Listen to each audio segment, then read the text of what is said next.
to you to begin with. I'm not sure who will.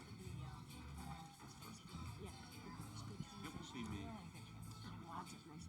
Am I getting the first question? You're getting the first question. Okay.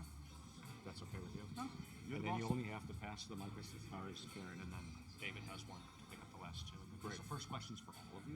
Okay, got it. It's a big trend question. Okay. Is it the car consumer company? I think so. Just gonna open it up and see who wants to. Something like that?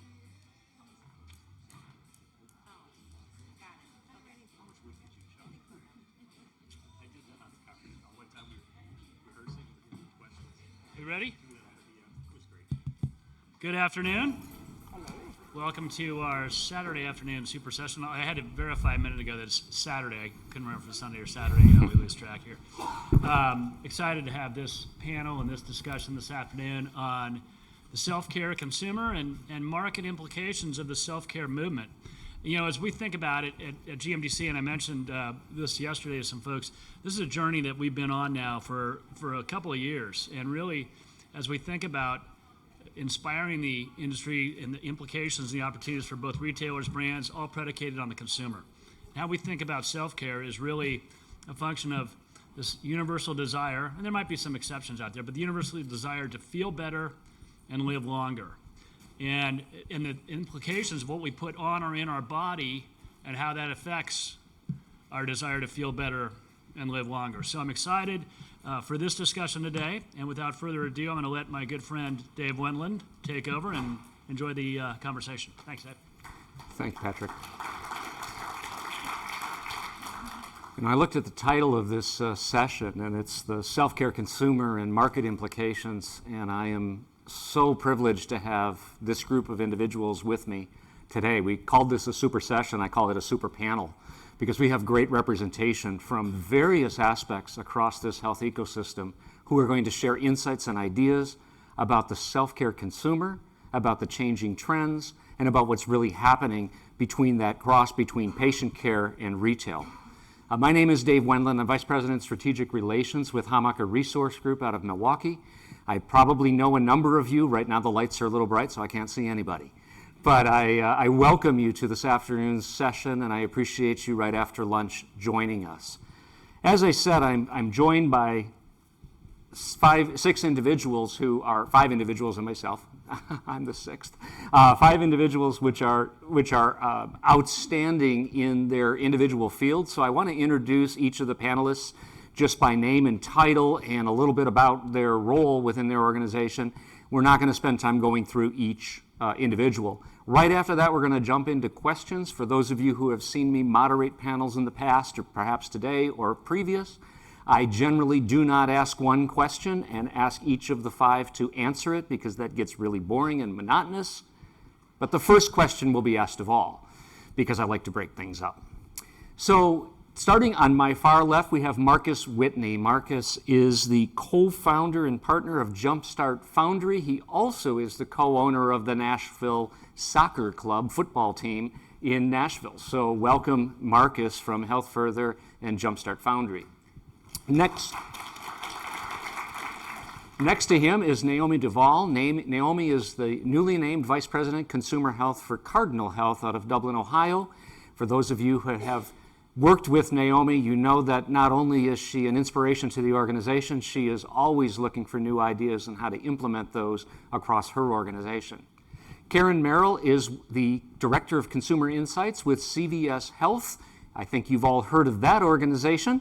And Karen brings us a terrific outlook as to what's happening with consumer behavior and what is CVS Health doing to interact and motivate that consumer to take more control of their health and well-being. Next to Karen is David Spangler. I've had the honor of knowing David for much of my career, if not all of it. He is the Senior Vice President at Consumer Healthcare Products Association.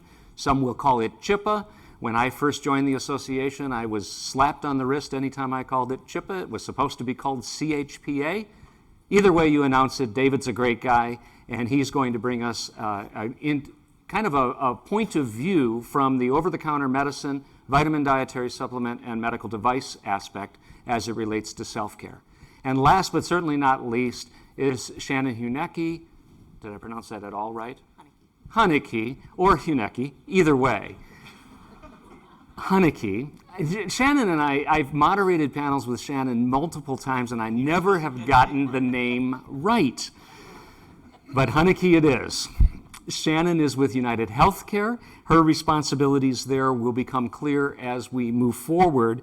She is really responsible for strategic partnerships as it relates to UnitedHealthcare UHC in the marketplace and this changing ecosystem. So that's the panel. It's a great one. I told you it was super. So with the exception of the mispronunciation of the name, please welcome my 5 panelists. The first question I'm going to throw out to each of the panelists, and I just want to get their perspective because they come from unique vantage points. And the question is really, all of you have seen this focus on consumer self-care and the consumerism of healthcare really taking shape in the marketplace. Marcus, I'll start with you. Over the past 5 years, what do you think have been some of the factors driving this movement? Well, thanks, Dave. At Health Further, we provide strategic advisory for health systems primarily, and so our perspective is often sort of through the view of CEOs of health systems, hospitals, large physician groups. I would say that the primary movement we've seen in terms of consumer activity has really been through the employer. People are talking a lot about consumers, but consumers are still very, generally speaking, from a healthcare buying perspective, not from a retail, how do I take care of myself, but from a how do I buy healthcare, still pretty uneducated. The tools have outpaced, I would say, generally speaking, what the consumers can do, with the exception of what the payers can offer.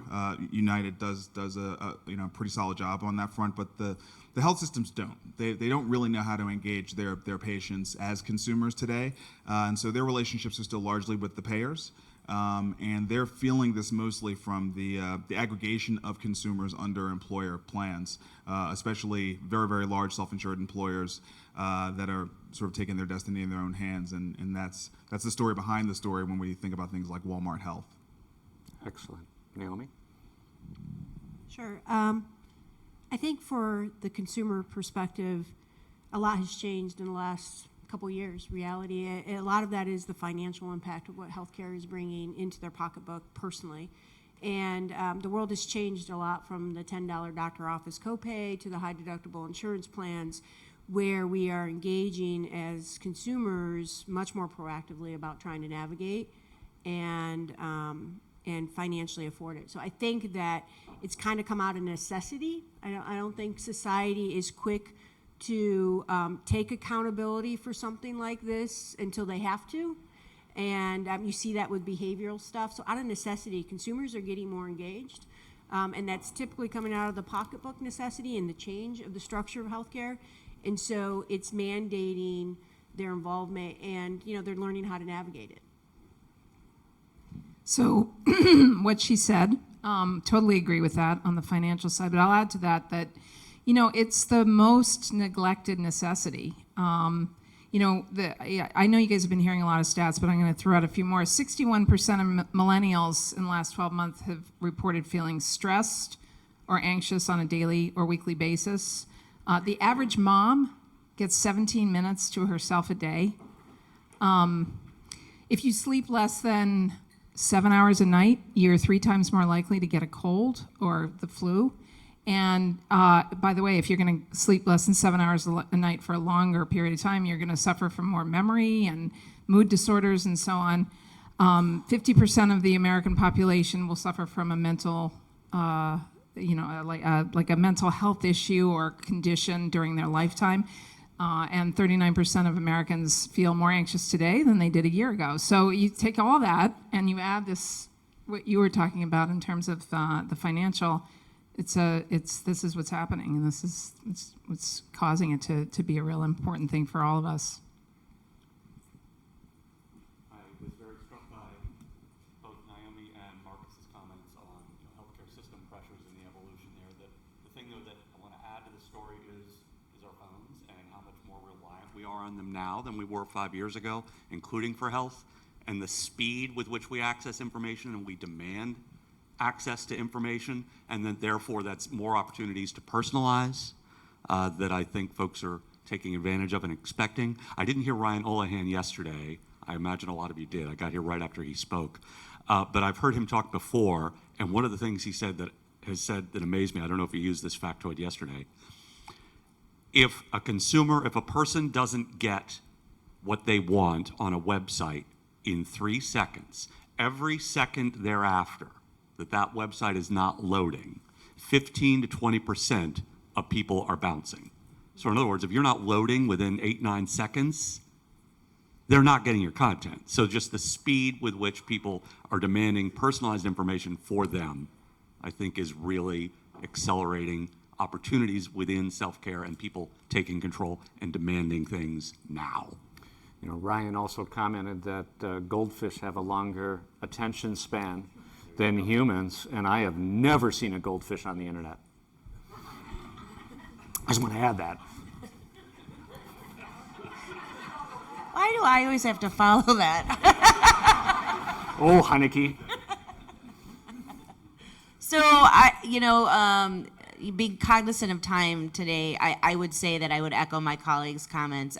From a payer perspective, we know that at the end of the day, the consumer certainly is part of that ecosystem of health, as we've been trying to call for many years. But we also know that through kind of what we call the 3 E's, is what's truly driving kind of, the next kind of generation of healthcare. And that's really, again, around education, right? The more a consumer is vested and accountable for their own healthcare, the more likely they'll continue to kind of work towards that, hopefully that health and drive down those costs, increase those outcomes, as well as improve their overall healthcare experience. The other is around really engagement, right? So participating in provider offices, participating in your own health, in and outside of the clinic, within retail. And I mean, we're all here to say that we know that we're meeting that consumer on their journey every step of the way.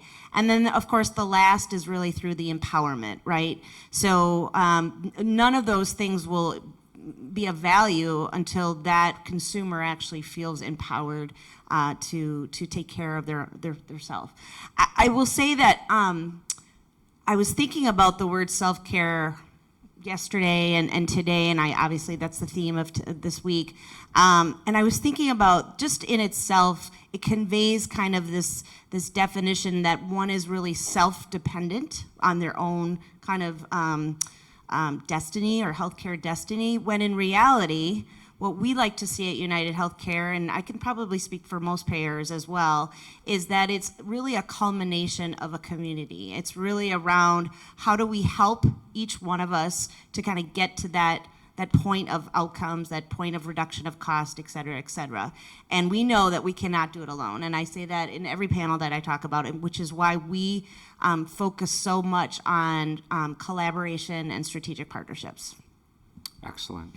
I think that part of the emphasis, David, I'll ask you the next question, part of the excitement and perhaps quantification of the savings that come from over-the-counter medicines, vitamins, dietary supplements, is something that consumers really relate to, and it is something that CHPA has spent considerable time looking at. Could you share some of the how self-directed care and maybe better collaborative efforts toward helping a consumer navigate their self-care choices actually save money? Sure.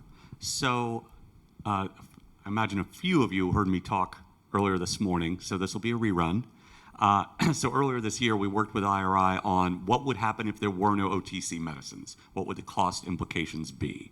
And the bottom line is you've got 90% of people who are using OTCs today that say that instead, if they didn't have that option, they would be accessing the healthcare system. So that might be an in-store clinic, might be an urgent care center, might be their doctor or a nurse practitioner. So 90% say that's what they would do. If you then quantify that, what does that mean in dollar terms? That adds up to $146 billion a year that OTCs are saving the system. About 90 of that is from doctor visits that would be impacted. About 40-some billion of that is from reduced prescription costs. So that translates to every dollar spent on OTC medicines yields about $7 in savings to the healthcare system. Now, some of you are probably thinking, yeah, but that's a hypothetical. There are OTCs. So are you sure 90% of people would actually do that? No, I'm not, because there are. So let me give you a flip side example. Because of increased access when something is made non-prescription, if you look at the allergy category, this was a study now 2 years ago with Nielsen, in a 7-year period from 2010 to 2017, about 9 million more people than the baseline year were allergy sufferers. There is a growing population of allergy sufferers. Part of that's because of climate change. So you have longer allergy seasons, more exposure to the pollens or the ragweed or whatever it might be. So about almost 10 million more allergy sufferers over a 7-year period. That same period saw the switch of the third of the 3 non-sedating antihistamines, saw the switch of 3 nasal sprays for allergy. So you had more access, more products. As a result, you saw an increase in utilization of allergy sufferers using OTC medicines from 66% to 75%. So you got more allergy sufferers, more utilization, and then doctor visits, same time period, going down. So from 31% of allergy sufferers seeing their doctor to 28% of allergy sufferers seeing their doctor. So I think that really speaks to the power of access and the importance of having tools to self-treat. Karen, I'm going to have you extend that answer a little bit through the lens of a retailer of 10,000 locations across the country. How important is self-care to the consumer base that you're servicing, and how do you position self-care alongside pharmacy? So it's becoming, we have typically been a destination for sick care, right? If you're sick, like you're talking about, and you need OTCs, you go to get healthy, and you extend that further, and you're looking at, consumers are looking at this as a much more holistic thing. They're looking for not only the OTCs to help you get better when you're sick, but then for self-care, it's vitamins.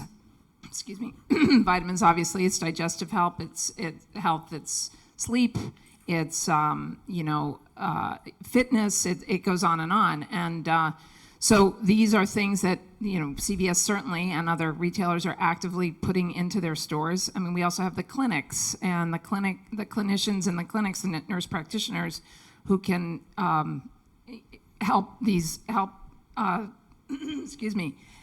with these, if you've got sick care or if you, I know I probably should have a water bottle, right?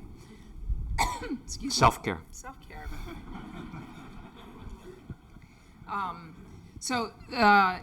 So in any event, the question was, how does self-care and self-care and pharmacy work side by side? Yeah, how does that transform the retailer's view of how to bring quantified, emphasis to the self-care categories? Because the engine of many pharmacies, not just CVS, but Naomi, the pharmacies that you service through Cardinal, has been largely prescription driven. I mean, in the early days, chains have switched far more than perhaps independents have, with less reliance on just the pharmacy. But you've had to reorient consumers to say, we have a bunch of products available and services as well, to your point, right. The clinics. So that's kind of where that question was headed. Well, and we're going to talk about the health hubs, but I'm not sure that this is the perfect time to introduce those. But obviously the health hubs for CVS is where we're headed for exactly that reason. And I don't want to hog Let's the use that microphone. as a teaser. We'll show the health hub in a minute. Okay. And for those that haven't had the opportunity to be exposed to walk to through that. it. Right. So honestly, we've introduced, I think it's 300 new healthcare products. Sorry about this, guys. Products in 3,000 stores in the last few months. We're just, picking up more and more steam along the lines of introducing those types of products and integrating them within. I mean, we have to also cut back in certain other areas in order to make room for those. So you might not see your as seen on TV items like stacked high to the ceiling, but this is the direction that consumers are taking us. They're also demanding it. I mean, if you go and look at drivers of preference for why you choose to shop at a retailer, For under self-care, it's, things like they have the products and services that allow me to take care of myself. They make shopping easier in that self-care arena. And, yes, value and convenience and other things are, of course, going to continue to be an important thing. But within self-care, there's just a lot of drivers specifically for that. So. Excellent. And, for those of you who have seen the Self-Care Roadmap, which is a project that HRG has worked with GMDC on, Hamacher has worked with GMDC, we looked at it through 4 kind of entry points into that store, those people who were preventing or maintaining or recovering or caregiving. Naomi, I'll cue this one up to you. How have you helped kind of empower your stores that you service out of Cardinal, and I'll think maybe more about the independent pharmacies, to pay attention to these different personas, somebody who's coming in for family caregiving versus somebody who's coming in for more of a preventive care? How has self-care addressed that? That's great. I think that's a great question, and to be transparent, if I had the complete answer, I'd be probably on a beach in Boca. But I think that the big thing is, for me, self-care isn't something that happens somewhere or just in a store. It happens everywhere. We're unconsciously, constantly monitoring and managing ourselves. And it's with what we sleep and how we eat and the work-life balance and stress. In reality, I think what's happening is because of the change in the healthcare system and what's happening, clinical healthcare is intersecting with this unconsciousness that we've been doing around self-care. And I love what Shannon said. It's really about most people's health IQ, though, is really low. We're not clinicians, and we don't understand, and we need to learn a lot. And I think that's the big key we're trying to unleash, and she mentioned it. It's about awareness and education and tools. But we have to bring the shopper along with us. And we have a lot of conversations about how do we raise the health IQ, even for the mundane, unconscious decisions we as consumers are making, and help them build a connection about how those decisions are linking to their clinic or their health condition, right? And that's a bridge we're trying to, that's the gap we're all trying to connect the dots, and what all the tools are trying to do. So it's that. So those are the things we talk about, and what kind of tools can help us do it. How can we deliver that to the message and the consumer and use the shelf or digital assets to do that? How do we educate and help the pharmacist be able to have that same kind of conversation, so it's just not a clinical conversation, which they're very comfortable with? So I think it's that. Those are the ways where we think about it. I love that perspective because, in years past, it may have been viewed through a product lens. Let's just put more product on the shelf that consumers will stumble onto and find and care for themselves. Or maybe it was from a pharmacist's education. But I think today it is a culmination of a number of factors, including digital. And Marcus, I'll kind of key this one up to you. You've had exposure to some of the technologies that are emerging and some of the movement that is taking place to empower consumers to make better self-directed choice and still rely on healthcare professionals where necessary. Can you describe kind of what you're seeing around these 4 entry points to health and where you see technology playing a role? Can you just state the 4 entry points to health real quick, and then? Someone who's preventing a future condition, someone who's maintaining a chronic condion, someone who's recovering from a short term, and someone who's caring for a loved one and themselves. Great. So I think that there's a pretty clear line, just to simplify the conversation, which is there are times when you absolutely should be engaging the healthcare industry writ large, so clinicians and all the infrastructure behind them, and infection, injury, aging, loved ones, cancer. These are all sort of things where you need a larger support system than yourself because you're just not able to really take care of it. And then there's times when you absolutely should not be engaging with that system because, quite frankly, it has proven completely incapable of helping. And this is why, obesity is going up and life expectancy is going down, and this is across socioeconomic lines, right? And in those cases, you talk about the kinds of apps that are growing. I mean, I think there's definitely a demographic slant to them, but generally speaking, they're around tracking fitness, tracking blood pressure, fasting, all sorts of things that mainstream society has not embraced as topics of discussion yet, right? Because they're not, you don't have lots of clinicians talking about them. Now, it doesn't mean there aren't clinicians backing these things. There certainly are clinicians backing the value of fasting for being a tool to, combat diabetes. Yesterday we had a session where Allison Hess from Geisinger was talking about food as opposed to pharmaceuticals for combating diabetes and how they're going to save $20,000 per patient in doing that. And so it's very clear that there are sort of non-pharmaceutical or acute care-based solutions to a lot of the key self-care situations that maintaining health or reversing, I would, as opposed to saying maintaining a chronic condition, I'd say reversing a chronic condition because they can be reversed. And the digital tools around that are really about how do you take full responsibility for yourself to the degree that you can, right, economically, and change your behavior. Because no clinician can do that for you, right? And no retailer can do that for you. Only you can change your behavior to then change your life. That's a wonderful framework for us to build. I think we could have a whole session on that topic in the future because I think that's amazing to see when and where that brings value to a patient's discovery and their control and guidance, and how it's changing the ecosystem.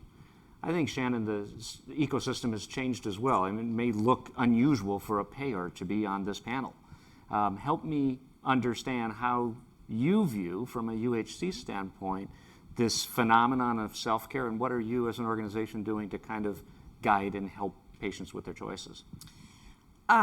So I think that just a little bit, I think what Naomi and Marcus had mentioned, we are excited about this time of innovation and technology. Our core competencies are really through clinical insight, data analytics. We process about 1 trillion claims a year through Optum, our health services company, and then, of course, through the emerging technologies.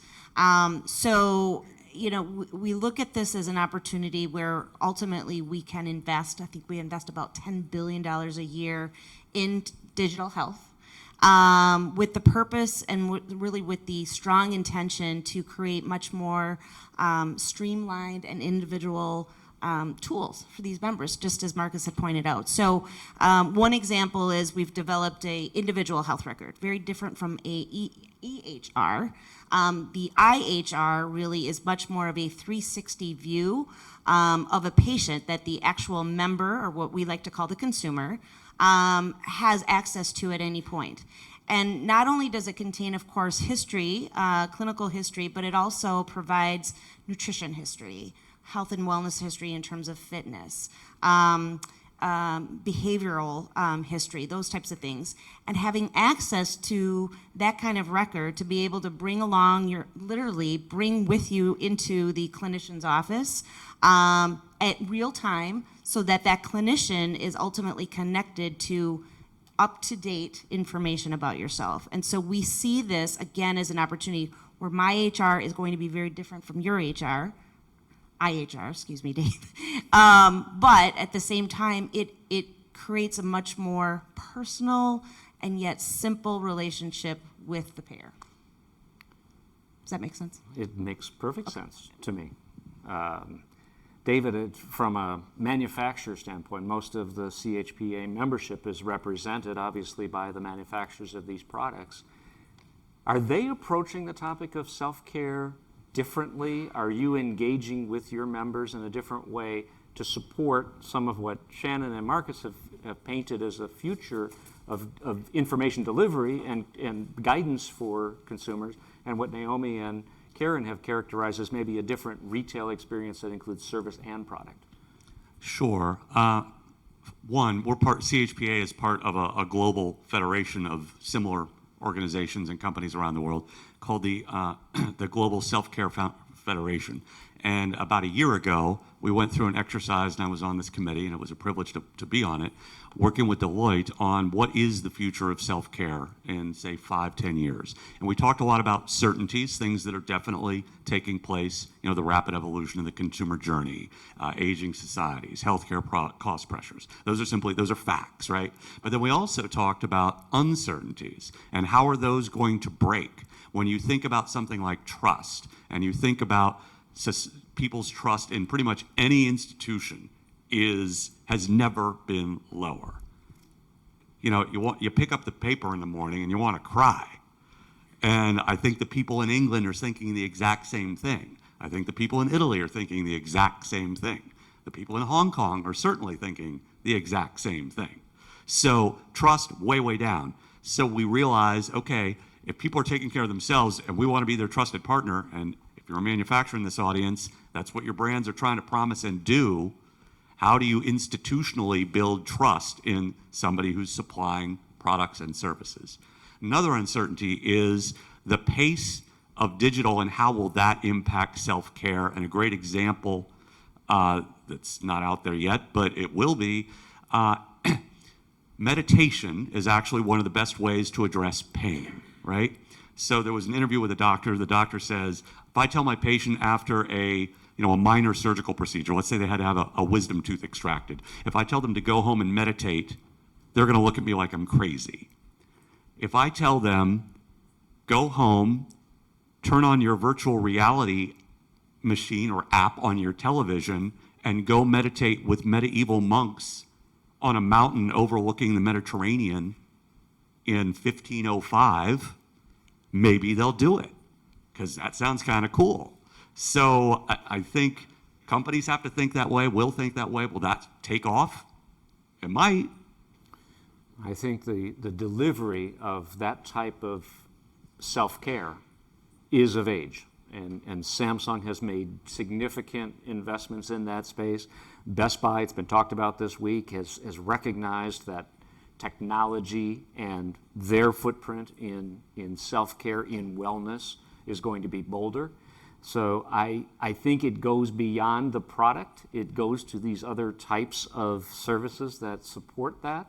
And that actually, Karen, is largely what was a driving factor in the evolution toward the Health Hub, and really looking at a retail operation and an organization differently. So before I play a quick video for those that maybe haven't seen the Health Hub stores in Texas yet, could you describe a little bit about what was the impetus toward that and what we can expect to kind of give a preview of the slideshow or the video? Sure.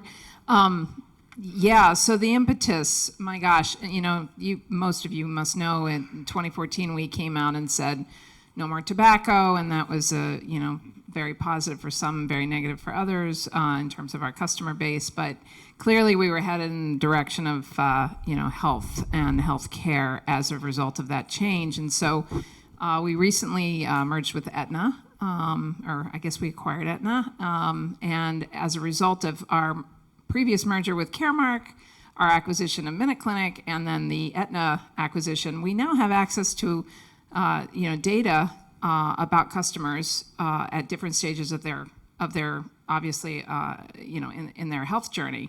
So as an example, and this will get to the health hubs, but one of the things that we will potentially do is, as a result of the Aetna data, we might see that a person is going to be heading into the hospital for knee surgery. And, when they leave the hospital, they're going to need items at their house that to recover from that knee surgery.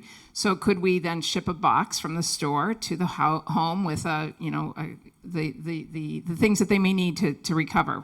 That wouldn't have been possible without this data from Aetna and before Aetna. So the health hubs are, now we're talking about take a store or take a few stores and try turning this into really a place a person can go for a number of health services and products. And, again, we're using the Aetna data. Could we reach out to people in the area? And so we've started these 3 in Houston, and reach out to consumers who are on Aetna insurance and say, hey, come on into the Health Hub, meet the folks there. You'll be able to get your A1C tested if you're a diabetic and so on, and we'll be able to personalize messages to those individuals in the area. So we're doing that at a zip code level, inviting people in, and we're having a lot of success in those markets. We are going to be, the plan is we'll be putting out, converting 1,500 stores in the next 2 years into Health Hubs. And I know that there's been some questions from the audience and sessions that I've been in on what the Health Hub looks like and acts like. So we have a minute and 40-second video on that. There's a place Anna and her family find themselves all the time. A place that helps them stay on the path to better health, supported, motivated, and coming back. Welcome to the CVS Health Hub, a place where Anna feels connected and cared for because she is, especially by Robin, her care concierge. Robin's taken the time to get to know Anna and her family so she can help them get answers to insurance questions and provide guidance to help keep Anna and her family well. From little things like her son's camp physical, scheduled so Anna could go after work, to a full sleep apnea solution for her husband with a minute clinic screening, an in-home sleep assessment, diagnosis, and the convenience of picking up a CPAP machine, all on site. And all while connecting Anna with health and wellness resources, like our licensed dietitians and nurse practitioners, who are there to help manage common chronic conditions like diabetes, high blood pressure, or cholesterol. Keeping Anna and others on the path with ideas like the CVS Pharmacy Panel, an innovative concept that leverages advanced analytics, and Anna's personal relationship with her pharmacist to help her optimize and adhere to her medication regimen and connect with resources that support her health goals. Plus, coaching on the latest health apps, home health products for her dad, and thousands of new health and wellness products, all now a part of Anna's everyday life and all a part of the Health Hub relationship. Each keeping the path to better health top of mind, all making the Health Hub an essential part of daily life. And once again proving, in a world where health is everything, CVS is leading the way. Beautiful day with you. Thank you, Karen. So if for those of you who haven't seen Health Hub, it is a new iteration, and it isn't just taking a CVS Health store and putting Health Hub on the sign outside. It really started with a reorganization of how to interact with the patient. There are other retailers that are stepping up and taking a new look at making access available. Last week, a small retailer out of Bentonville, or a few weeks ago, made a pretty big announcement in the healthcare space, and that is putting a lot of traditional healthcare establishment organizations on their heels to say, wait a minute, is retail waking up to the fact that patients aren't getting care in the traditional way? So we're going to see more and more of this. Health Hub was certainly a terrific early entry into this transformation of what was once retail into more service and orientation to guide a consumer's path and patient's path. I think others are beginning to encroach on that as well with models that they feel will work. Naomi, I'm going to actually ask you, because one of the areas that you service, among multiples, and this isn't one of the questions on your list, but one of the areas that you service quite strongly is, again, the independent pharmacy space. And they have been hyper-local.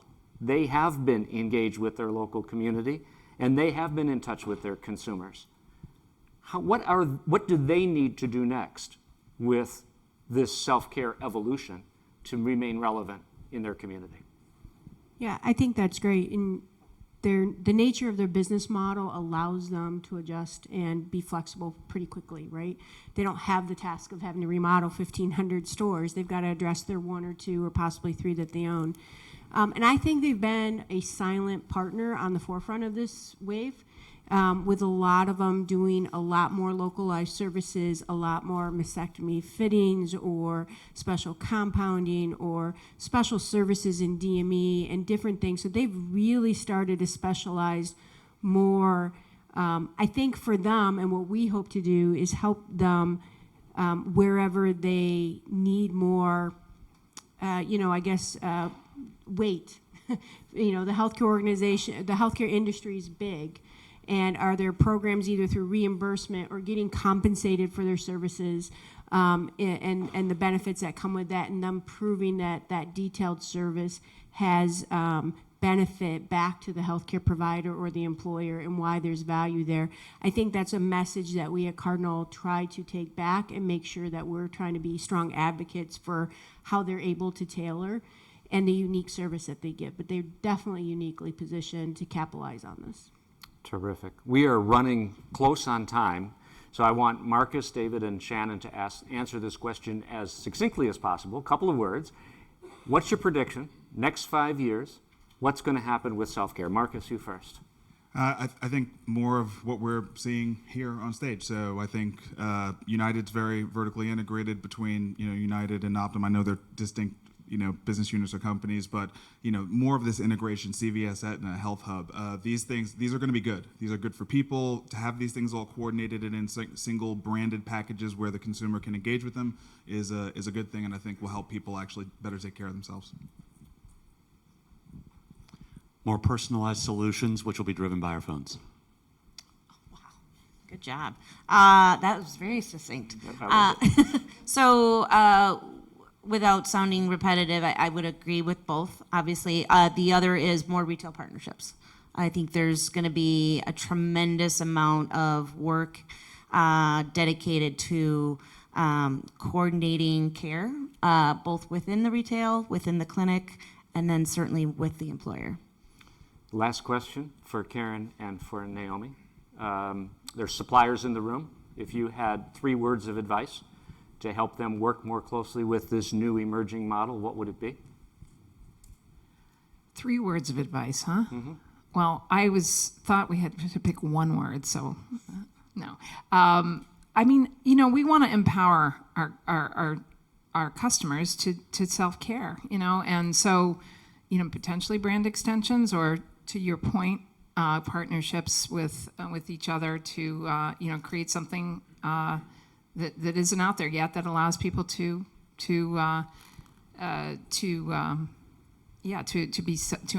be empowered to take care of themselves. I'd say the last thing is work with the retailers to think about ways to lay out the store in a way that a person who's looking to come in for self-care really wants to shop. So yesterday we were talking about anxiety in one of the sessions, anxiety being such a big part of so many people's lives, but people who are shopping and have anxiety, there's potentially a different way to lay out a store, and we need our manufacturing partners to help us figure out what those things are. It's hard to answer that question in 3 words, you know that, right? But I would say if you don't think you're a technology and information company, you're wrong. You are. And if you're not, you need to be. Consumers are engaging in a way and activities occurring, and this connectedness of information and data is going to flow through platforms. And us as retailers or distributors or payers, everyone's realizing in the ecosystem you've got to have a foot in the door and be playing in that vein. So technology and information, and how are you empowering it with your partners, and what are you bringing to the table with that? I'd say that's the big part. I regret not having time for questions from the audience. We're a couple minutes over already, but I really want you to join in thanking Marcus, Naomi, Karen, David, and Shannon. And I appreciate your attention. Have a great afternoon at the rest of the learning tracks.